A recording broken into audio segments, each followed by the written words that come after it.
If you're a video creator, stock footage can be an absolute lifesaver, but you do need to know a little bit about how and when to use it, and most importantly, how to integrate it seamlessly into your project. If used seamlessly and effectively, it can improve your storytelling prowess by 10 times. But if you just drag it and drop it without much thought into your projects, it's probably going to stick out like a sore thumb.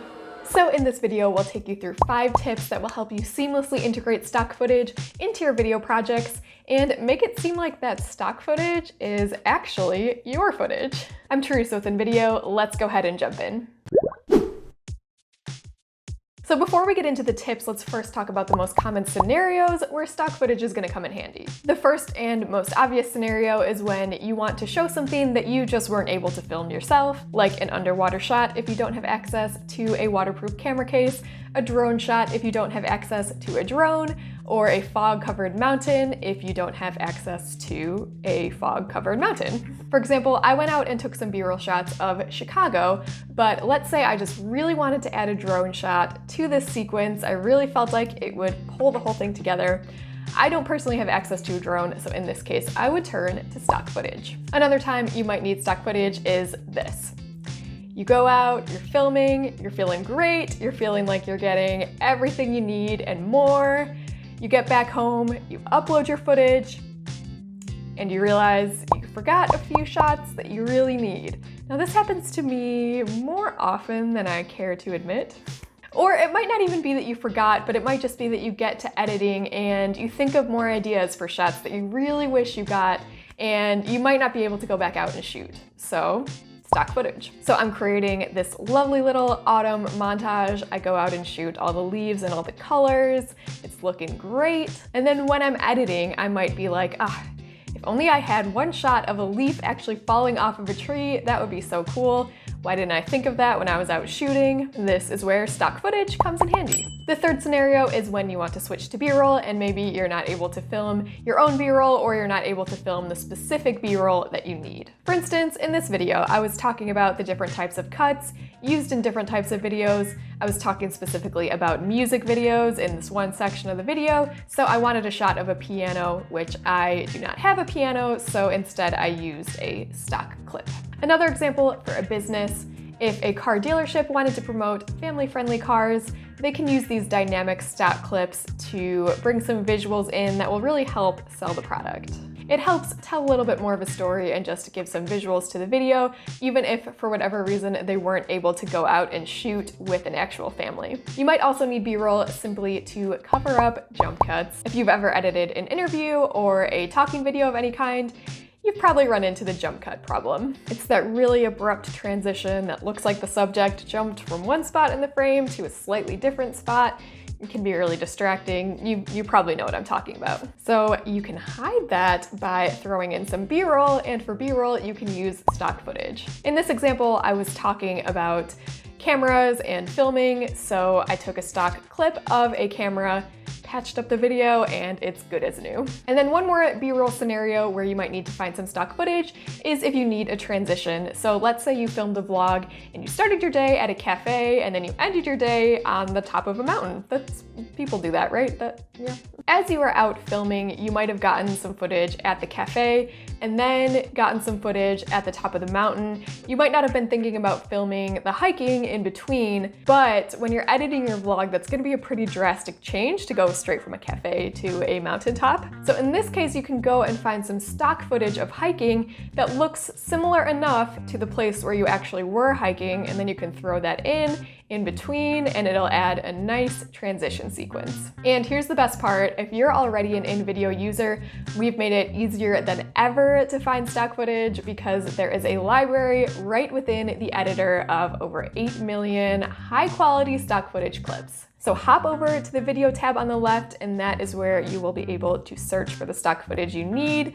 You can find stock footage for any of the scenarios that we just mentioned, and then you can just add it right into your project. It's all in the same interface, so it's super easy. And just in case you're looking for even more sources for free stock footage, you can go ahead and check out this video where we talk about the top websites to find free stock footage in 2021. All right, now that we've gone over the scenarios, let's go ahead and go over the tips to seamlessly integrate your stock footage. Number one, take time to find the right clip. There is currently a lot of stock footage available on the internet, so for any given clip that you need, you're gonna have a lot of options available. And sometimes you might find a stock clip that looks really high quality and you really like it, but then when you line it up with the footage that you took, it just doesn't quite match. So you really wanna take the time to try out a few different clips to see what works best instead of just jumping on to the first clip you find that you like. There might be small nuances between your videos and the stock videos, like exposure levels or contrast levels, saturation, colors, and they might just not quite match up, and you're not going to notice that until you have them lined up together and test out what the whole sequence looks like really with your footage and the stock footage. So let's go back to my Chicago B-roll sequence example. As you can see, I shot my footage closer to the evening. You can kind of tell by the colors and the exposure levels. So I'm gonna try out a few different drone shots. There's a lot available, so let's see. This one looks a little bit warmer than my footage. This one was clearly shot in the middle of the day, so it doesn't quite match. And then after trying a few more, I think this one matches the best, so that's the one I'm gonna go with. Another example, let's say you shot this footage of a waterfall. You took all of these amazing aesthetic shots of the waterfall, but as you're editing, you're like, I really want that one close-up shot of a waterfall, and that's the one shot I didn't get. No sweat, just head over to the video tab on InVideo, search waterfall, and see what you can find. You can try narrowing it down and searching close-up waterfall. You're probably gonna get a wide variety of shots that could work, so again, test out a few different ones. See which one looks the most like your location. You can look at things like the color of the rocks that are around the waterfall or the color of the water itself. We're really just looking for the greatest amount of continuity, and after some trial and error, you should be able to find a clip that's gonna save the day for you. The next tip is to try to match the location as much as possible, and of course that's gonna be tough. You're probably not gonna find footage that was shot at the actual same location unless you were shooting at like a really famous landmark or something like that, but usually you're just gonna try to match the aesthetic as much as you can. There's also some things you can do in editing to make them match better, so we'll get to that next, but for now you're just gonna try to find the clips that match the best without any editing. First, keywords are important. Be specific in your keywords. So if you shot in a snowy field, make sure you're searching for a field in the winter instead of just a field. If you were hiking on a red rock mountain, put that in the keywords. And then the next thing you can do is search for really close-up shots or really wide shots. When it comes to close-up shots, if you shot in a forest, for example, and you use a few really close-up shots of some leaves or the bark on the trees, there's really just not going to be enough context for the audience to be able to tell that it's a different location. And as you can see, these shots are also great for visual intrigue. I mean, who doesn't love a good macro shot, right?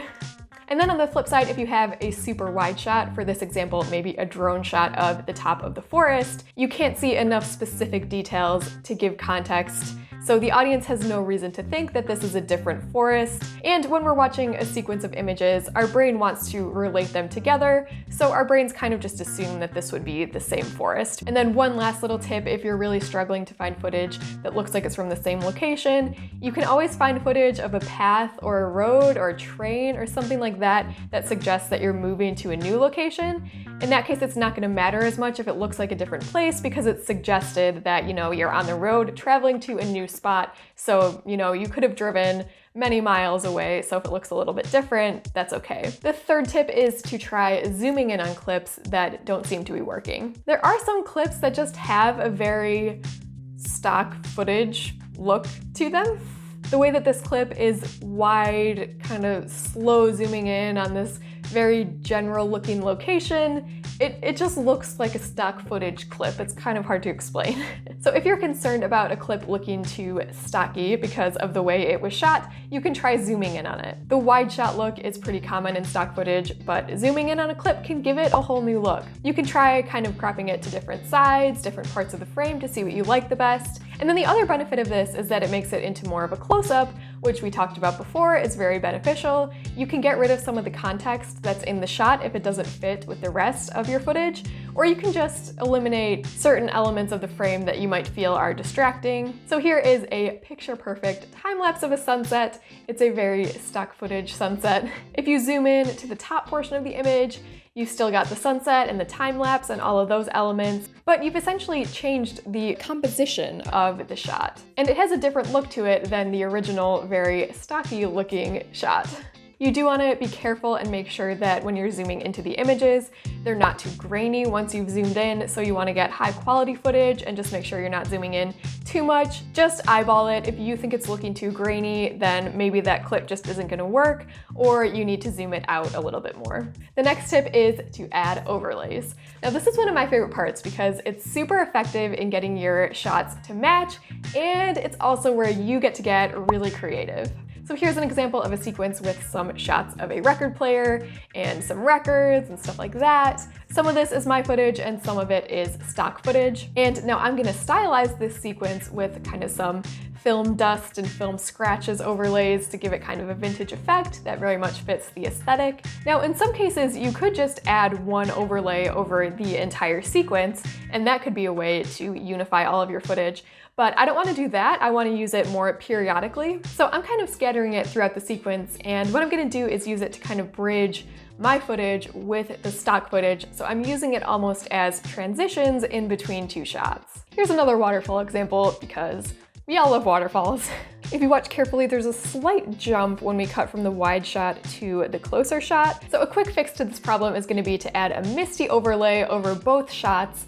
And now, as you can see, it's barely noticeable that they were even shot at a different location. These overlay effects can be resized, they can be rotated, they can be flipped, so there is so much room for you to get creative here. The next tip is to spend some time editing your audio. Now, you want to make sure your audio is consistent, and you can also use sound effects as a bridge between your clips. So when you're cutting from clip to clip, if there is a change in pitch from one shot to the next, or a drastic drop off in the sound level or something like that, it's very obvious. So you really want to make sure it's all uniform. This is important anytime you're creating a video, but especially if you're trying to blend your footage with stock footage. So in this sequence, the two clips match very well visually because of the bokeh effect that both of them have, but you can hear the pitch drop off drastically in the second clip. It sounds very jarring and it just breaks the illusion of continuity. Even though the clips already look seamless, you need them to sound seamless as well. It's really important. So this first clip has kind of a traffic noise in the background, and what we want to do is make that continue underneath the second clip. So the second clip, I'm going to just go ahead and mute the audio. We don't really need it at all. And then I'm going to go into the advanced timeline on InVideo. So to get there, just click on one of your scenes and then click timeline. And now the first clip is underneath the second one, and I'm just going to drag it out so that it plays underneath the entire time. So you're not going to see it, but you're going to continue to hear that audio underneath the second clip as well. And then you can also use sound effects as a really powerful way to bridge two of your clips. So we're actually going to use kind of a similar strategy that we used with the overlays, but we're going to do it with an audio track. So I'm going to search the InVideo sound library now to find a sound effect, so maybe a car driving by. And then I'm just going to place that sound effect so that it's playing basically as the clip transitions from one to the next.